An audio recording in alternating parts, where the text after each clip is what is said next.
Shalom jemaat Tuhan, selamat datang kembali dalam program kita Selah. Dan saya berdoa biar firman Tuhan hari ini akan menyegarkan dan menguatkan kita semua. Mari sebelum kita mulai dengan pujian penyembahan kita berdoa terlebih dahulu. Bapa di surga, kami mengucap syukur untuk hari ini Tuhan, kami boleh diberikan kesempatan kembali Tuhan untuk mendengarkan firman-Mu, untuk bersekutu, untuk memuji Engkau Tuhan, untuk mengambil waktu mendengarkan apa yang Engkau inginkan untuk setiap kami.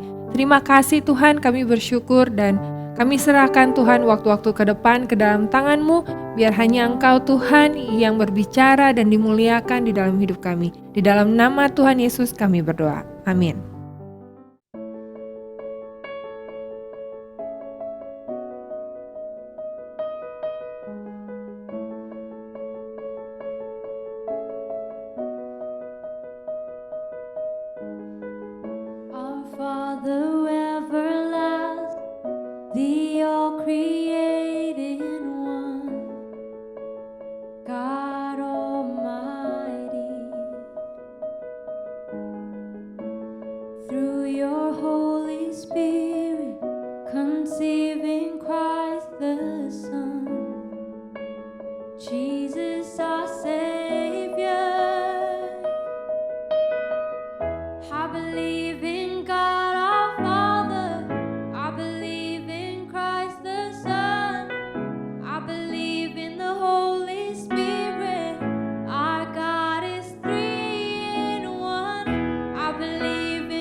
Saudara yang dikasihi Tuhan, hari ini saya ingin berbagi tentang sebuah ayat yang sudah sering kali kita baca dan mungkin sebagian dari kita memfavoritkan ayat ini, yaitu terambil dari Amsal 3 ayat 5-7. Percayalah kepada Tuhan dengan segenap hatimu dan janganlah bersandar pada pengertianmu sendiri. Akuilah Dia dalam segala lakumu, maka Ia akan meluruskan jalanmu. Janganlah engkau menganggap dirimu sendiri bijak. Takutlah akan Tuhan dan jauhilah kejahatan. Saudara, sekilas kalau kita baca, sepertinya ada pembeda antara hati dan pengertian. Kita sepertinya perlu lebih mengandalkan hati kita daripada pengertian kita. Seringkali saya mendengarkan orang mengatakan untuk kita tidak mengandalkan logika. Lalu ada nasihat yang lainnya dengan cara mempercayai hati Anda. Bahkan dilakukan dengan mempercayai perasaan atau feeling atau intuisi. Apakah demikian maksudnya? Nah, menurut Kamus Besar Bahasa Indonesia, arti dari hati adalah sesuatu yang ada di dalam diri manusia yang dianggap sebagai tempat segala perasaan, batin, dan tempat menyimpan pengertian. Itu dapat berupa perasaan dan sebagainya. Nah, jadi dengan pengertian ini, ayat ini dapat dimaknai bahwa sebetulnya kita perlu mempercayai Tuhan dengan segala perasaan batin dan pengertian kita dan tidak bersandar pada pengertian sendiri. Nah, ini bukan berarti kita mempercayai Tuhan hanya sebatas feeling atau perasaan. Rasanya ini nyaman, menyenangkan, jadi kita serta-merta mempercayai perasaan kita. Atau sebatas logika, ketika hal itu mudah dilakukan atau memberikan keuntungan dan masuk akal, maka kita mempercayai hal itu. Nah, ketika saya merenungkan hal ini, saya menyadari bahwa tentunya yang Allah maksudkan ini bukan hanya sekedar perasaan atau pengertian, tapi lebih dari itu. Melainkan kita percaya kepada pribadinya serta melakukan firman-Nya. Saudara, hati dan pengertian kita seharusnya diarahkan kepada Tuhan. Karena hati dan pengertian tanpa Tuhan dapat menyesatkan kita. Maka firman Tuhan mengatakan bahwa hati kita itu perlu dijaga dengan waspada agar tetap murni. Firman Tuhan mengatakan, jagalah hatimu dengan segala kewaspadaan, karena dari situlah terpancar kehidupan. Banyak orang akhir-akhir ini lebih memilih untuk memberikan hati dan pengertiannya dipimpin oleh tren dunia, pandangan dunia, keinginan dunia, penilaian manusia, pandangan orang-orang sukses, tips dan trik yang bertebaran di sosial media, dan lain sebagainya. Bahkan ada nasihat untuk mengandalkan atau mempercayai diri sendiri. Nah, suatu kali saudara, saat saya sedang melakukan one-to-one dengan salah pelajar, ada satu hal yang disadarinya dan itu pun sebenarnya memberkati saya. Jadi dia menyadari bahwa ternyata sebetulnya itu baik untuk tidak mengandalkan diri sendiri dan mulai mempercayai Tuhan. Jadi selama ini dia selalu terekspos dengan nasihat-nasihat untuk ayo andalkan dirimu, ayo kamu bisa, kamu kuat, kamu harus percaya pada dirimu, dan seterusnya. Dan saudara, berapa banyak dari kita yang juga mungkin kita sering memberi nasihat kepada anak-anak kita untuk mereka perlu percaya diri seperti itu, percaya bahwa mereka bisa. Dan tanpa kita sadar, kita lupa menaruh dasar yang benar bahwa percaya diri yang sejati itu bukan artinya mengandalkan diri sendiri, melainkan mengandalkan Tuhan dan firman-Nya.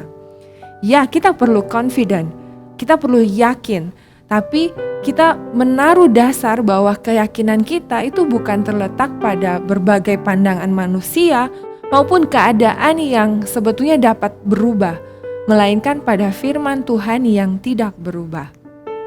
Nah, saudara, mempercayai Tuhan dan firman-Nya ketika perasaan dan pemikiran kita tidak dapat menghubungkannya dengan kenyataan keadaan kita, itu memang bukan hal yang mudah. Seperti Abraham yang diberikan janji akan mempunyai anak di usia lanjut di saat Sarah sudah mandul. Musa yang dipanggil untuk memimpin bangsa Israel keluar dari Mesir, dia dipanggil pada saat dia menggembalakan domba dan di umurnya yang sudah tidak muda lagi. Dan masih banyak lagi kisah-kisah di Alkitab yang dapat kita temukan. Sepertinya firman Tuhan itu atau apa yang Tuhan inginkan untuk orang tersebut tidak masuk akal, tidak nyaman. Namun pada akhirnya kita dapat melihat dan percaya bahwa karena Tuhan adalah Allah yang maha kuasa dan Dia memegang kendali, kita dapat menyerahkan seluruh hidup kita yang sama sekali tidak dapat kita kendalikan ini. Tuhanlah yang satu-satunya dapat kita andalkan di tengah dunia dan situasi ini. Saudara, ketika kita mempercaya Allah dengan segenap hati, artinya kita membiarkan Dia bertindak melebihi perasaan nyaman atau perasaan sedih kita, melebihi pengertian kita yang terbatas tentang hari depan, melebihi sistem yang kita buat, bahkan melebihi kemampuan terbaik kita. Kita dapat mempercayai Dia di setiap waktu, di segala hal, dan karena itu kita dapat menaati firman-Nya bukan lagi karena paksaan. Saudara, rasa aman kita adalah karena kita memiliki Bapa yang baik, yang mengasihi anak-anaknya dan selalu menyediakan yang terbaik. Pengertian ini bukan datang karena keadaan kita yang selalu baik, tapi karena kita telah melihat bukti kasih-Nya di kayu salib pada saat kita masih berdosa. Jadi pertanyaannya adalah, kepada siapa Anda mengandalkan hidup Anda? Kepada Tuhan atau yang lainnya? Maukah Anda kembali mempercayai Dia untuk saat ini, apapun yang sedang Anda alami, apapun yang sedang Anda pikirkan, keputusan-keputusan yang akan Anda buat, maukah Anda melakukan apa yang menjadi kehendaknya bagi hidup Anda? Mempercayai Dia dengan segenap hati Anda dan bukan bersandar pada pengertian. Mari kita berdoa. Bapa di surga, kami bersyukur karena kami memiliki Allah yang begitu besar, Allah yang berdaulat, Allah yang mengendalikan segala sesuatu, dan kami tahu bahwa hidup kami aman di dalam tangan-Mu. Karena itu kami memiliki keyakinan, pengharapan bahwa ketika kami mengandalkan Tuhan, kami memiliki rasa aman yang sejati. Kami tidak perlu bersandar pada kemampuan kami, pada pengertian kami yang terbatas, pada kekuatan kami yang sebetulnya tidak sanggup, Tuhan. Tapi kami tahu bahwa ketika kami mengandalkan Engkau, Tuhan, Engkaulah Allah yang akan memelihara hidup kami. Engkaulah Allah yang akan menuntun hidup kami. Tuhan, hamba-Mu berdoa untuk setiap jemaat-Mu, Tuhan, yang sedang mendengarkan firman ini, Tuhan. Walaupun simpel, walaupun singkat, tapi kami percaya bahwa biar saat ini, Tuhan, mereka boleh dikuatkan untuk memilih yang benar, bukan memilih yang nyaman, bukan memilih yang masuk akal saja, Tuhan, tapi mereka benar-benar memilih karena mereka tahu bahwa ini adalah kehendak-Mu, bahwa kehendak-Mu, Tuhan, itulah yang terbaik, itulah yang paling indah dalam kehidupan mereka. Terima kasih, Tuhan, kami mengucap syukur di dalam nama Tuhan Yesus kami berdoa. Amin.